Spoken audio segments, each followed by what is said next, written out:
Hello, everybody. Welcome to OmnichannelX 2021. My name is Noz Urbina. I am your program director and co-founder of OmnichannelX. I'd like to introduce you to the team. We've got Elodie Udier, who is co-founder of Urbina Consulting and OmnichannelX, myself, and Sven Jaffe, who is our personal assistant, who will be around the event for the next 3 days. You'll see him on Slack and within the sessions.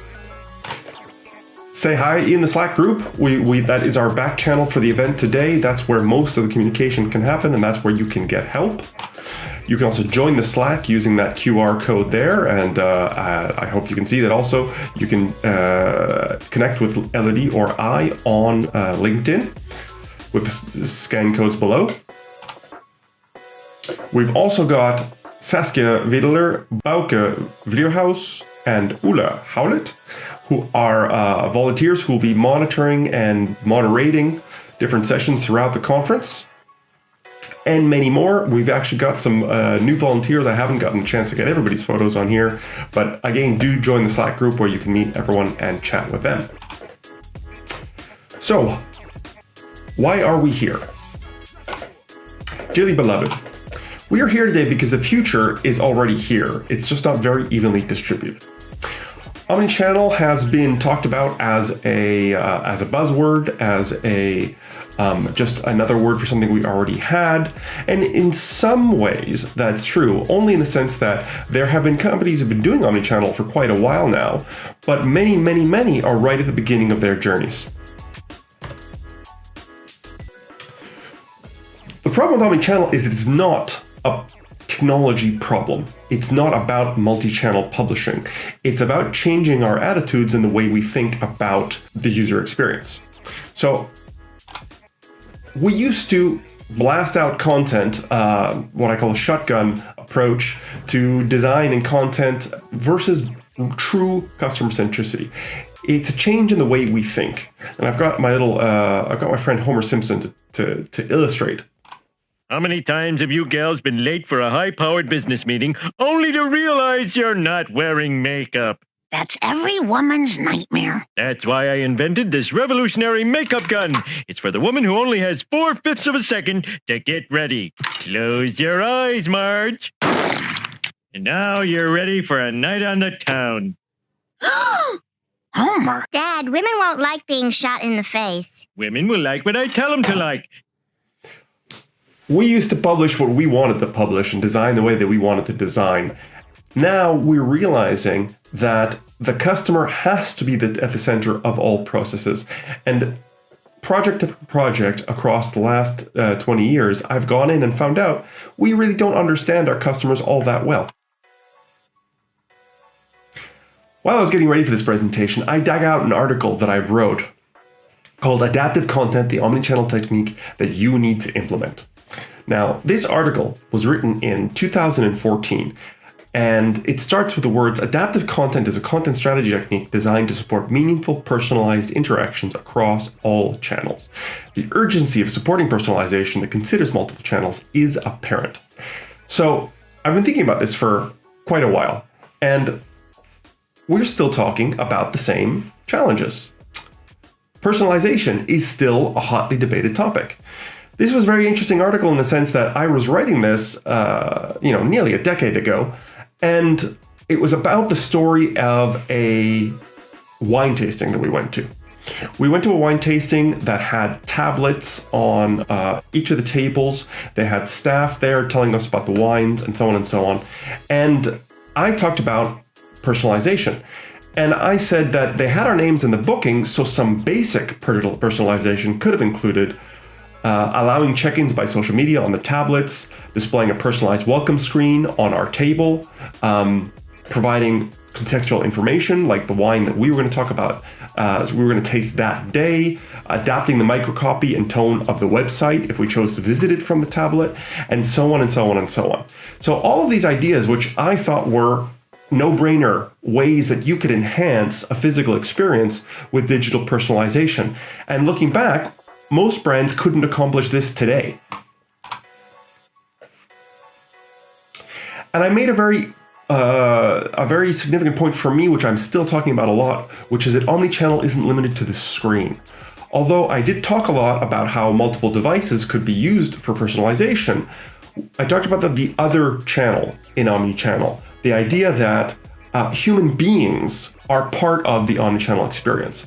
Our staff, salespeople, support people, trainers, field service engineers, all these people who are conduits for our knowledge and our content. I'd like to tell you about a brand that does this really well. This is a brand in my life. It's called Brooklyn Fitboxing, and here we are on brooklynfitboxing.com. So right off the bat, I've got a really strong brand personality and this promise of change your body, change your day, change the world. Basically, it's a gym class. You go and you have a physical gym class together with your friends or just with your classmates. You've got a local team, you've got a local class leader who is leading a session and giving you that personal experience. But she's aided by a pre-recorded video. And the entire session is timed to that pre-recorded video. They've also got canned music, which is timed to the video perfectly with volumes ups and downs, and it's all brand commissioned content. So they've got original songs which are for their brand. Each bag has sensors on it. So as you're doing your session, they're collecting real-time participant data.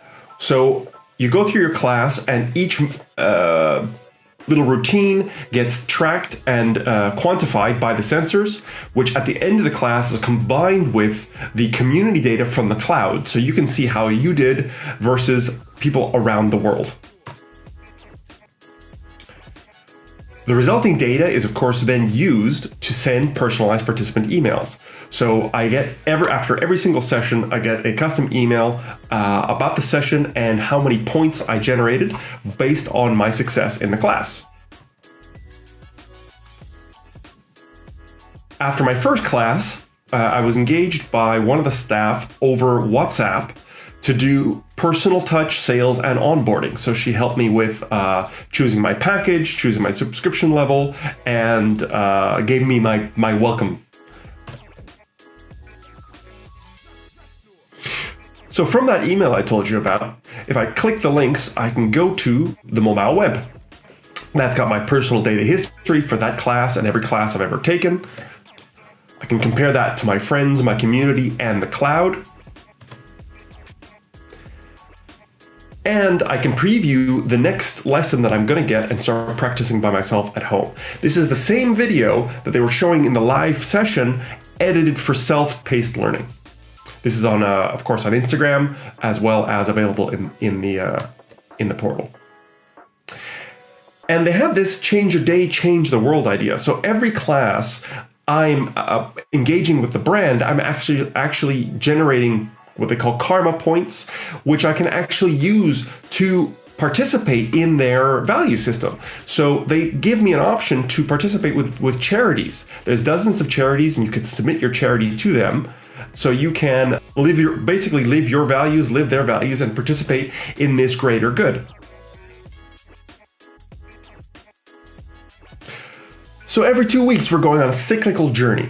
We have the live class, email, mobile web, the community interaction, social media, and these optional enhancements of engaging with the actual staff or engaging with his partners. So we've got digital, physical, community, staff, and media experience, email, mobile, social staff, and the partner network, all working to create this one experience for me as a user. The result is an amazing brand relationship. I've only been a user for a few weeks, but I have been hooked into this world and this experience that they've created. That takes me to this idea about OmnichannelX is not for you. You may have seen this video going around the web. This is our latest campaign. OmnichannelX is about your users, your audience, your colleagues, your teams, and your brand. It's not about focusing on our roles, it's focusing on how we can become better team members, better participants in multidisciplinary, multi-channel environments that provide these omni-channel customer-centric experiences.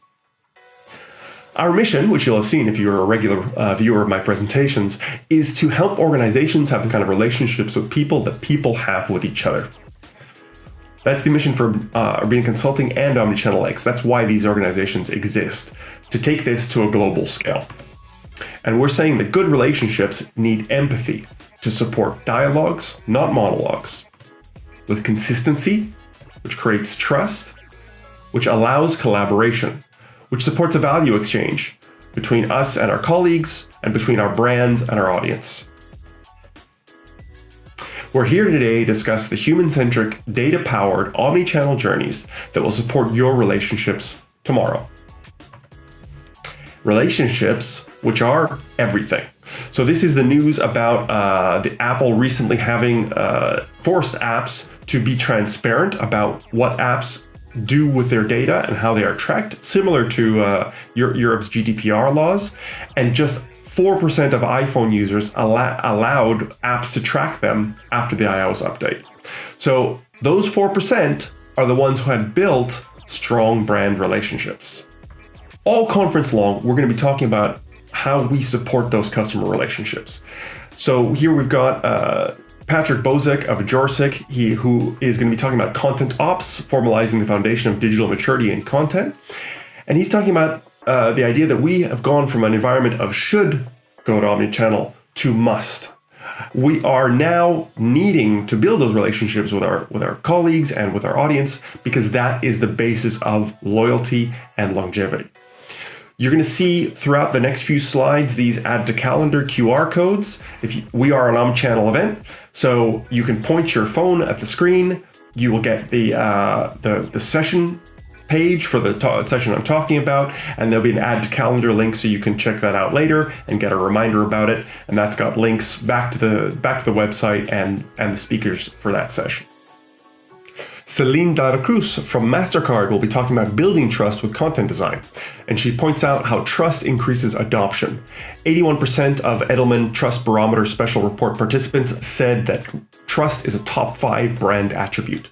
70% said trust is more important now, and over 20% choose based on trust in 2020 versus 2019.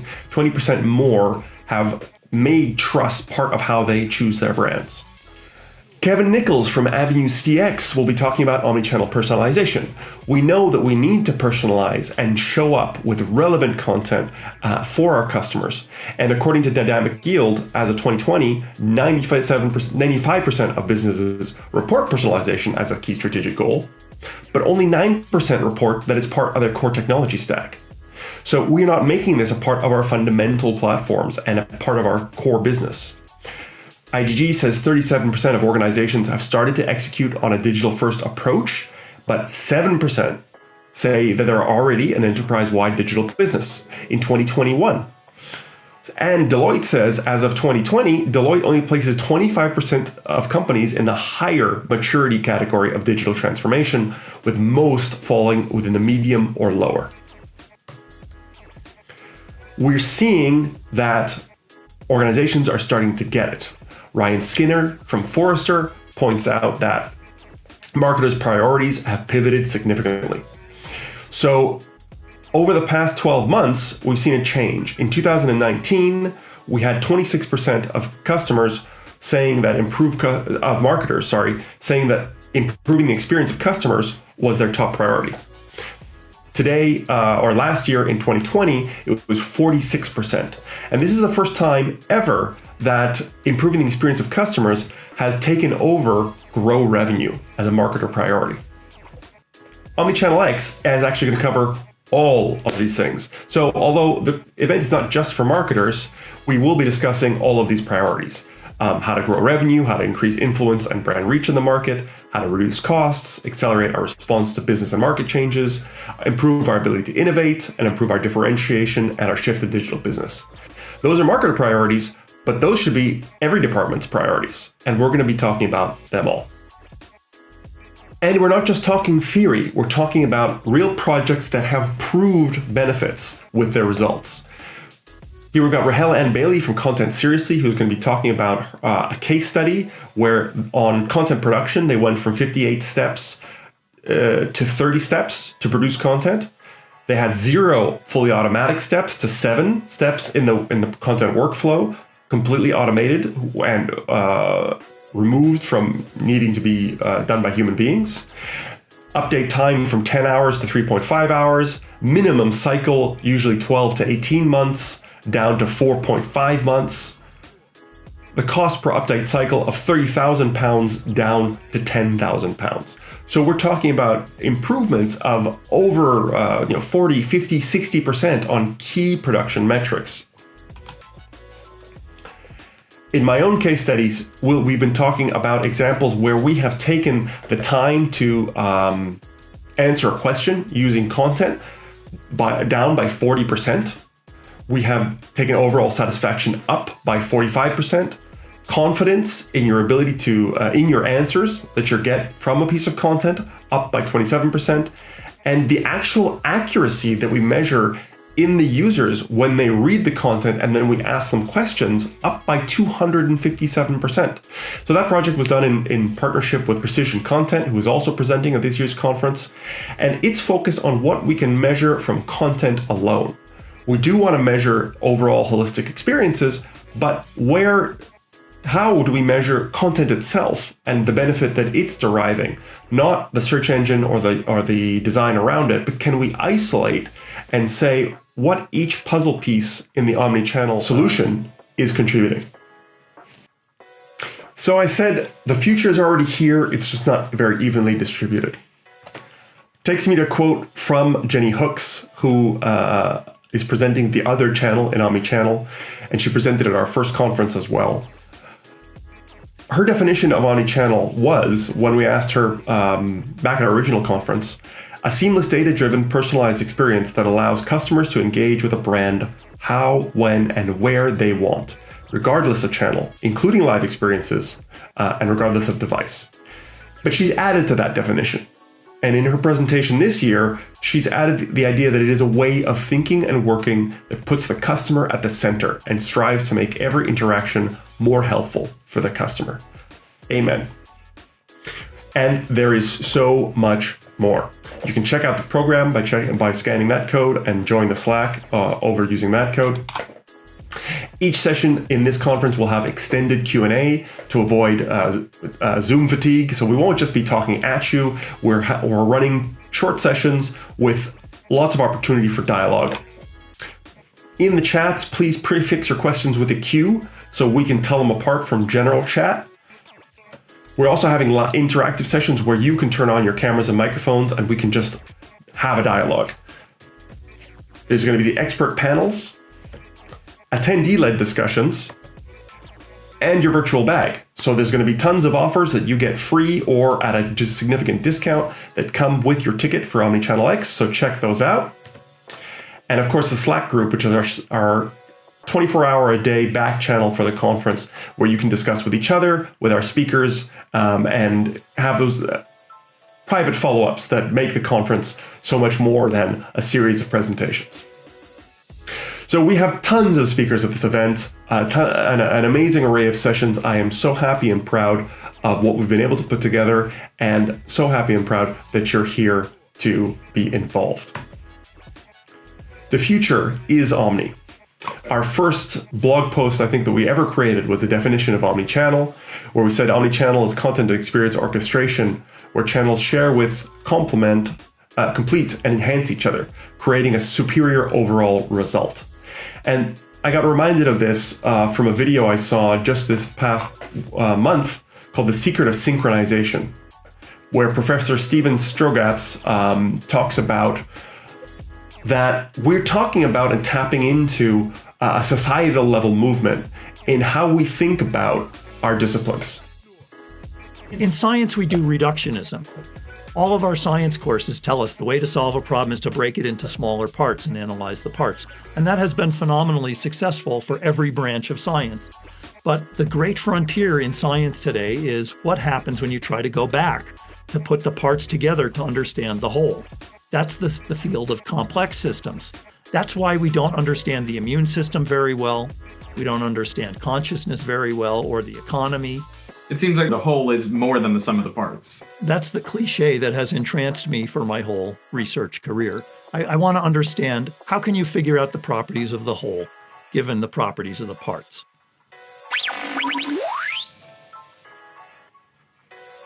So that's what we're here to do today. We are going to make something which is more than the sum of its parts. We have a diverse array of speakers and attendees from different backgrounds with different job roles, but we all have something to learn from each other. Everybody here has lessons to contribute to make the whole more than the sum of its parts.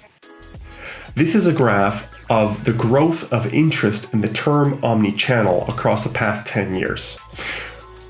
They said it was a buzzword. They said it was just a marketing term, but we have seen steady, constant growth for a decade.